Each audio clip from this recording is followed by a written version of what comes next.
Oh, I don't want to go out of way.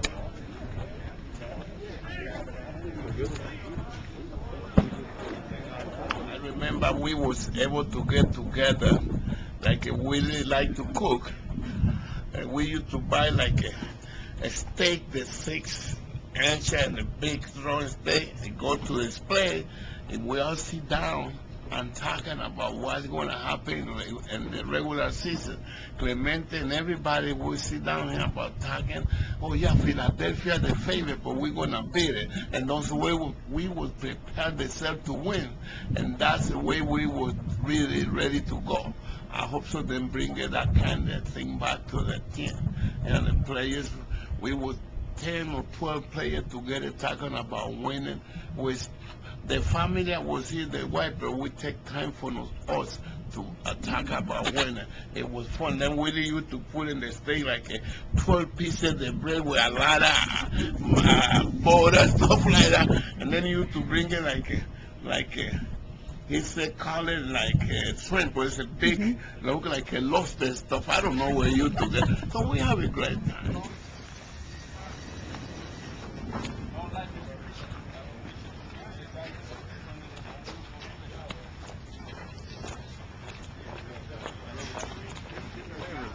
Not my favorite necessarily, but the one that's really gets more attention is in 1954. My first experience in a major league camp was at the Yankees. Stengel was the manager, and I was working out with the outfielders: Mantle, Bauer, Woodling, Triandis, and 3 or 4 other guys. And we were catching fly balls and making throws. And it come my turn, and I come up, fielded the ball, and come in throwing, trying to show off my arm, and I proceeded to hit Stengel right in the back. He had walked between me and the relay guy, knocked him down, and when I'd seen what I had done, I turned to get in among the outfielders so they wouldn't know who did it. They're all laying on the ground pointing at me and saying he did it. Couldn't get away with it. Yeah, no, I couldn't get away. And then Stengel got up and shook himself and said, "You guys would throw that way in the game, you might throw somebody out." I want to stay with it. Good work. Good.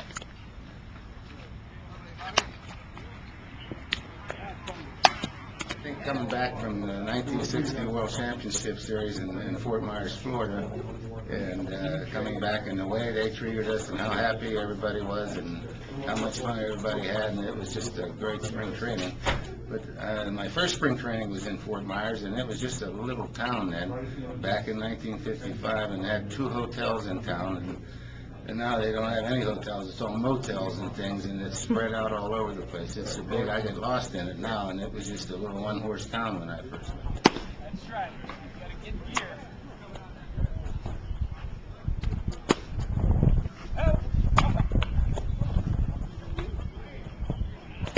Probably the most favorite spring training memory is just kind of a generic one, and that's the relaxed atmosphere. The fact that you're down here. Yes, you're working on things. Yes, it's important. Yes, you want to. You're trying every day to get better and do things, but the games don't count. And you can be relaxed. You can interact with the fans much more than you can during the regular season. You don't have to be nearly as focused on a day in, day out basis as you do during the regular season. It's just it's a relaxed atmosphere that is important. You know you need to do it. You know you need to have this piece in place to be ready by April 1st. But it's not life and death. April 1st, it becomes life and death, and it stays that way for 6 months.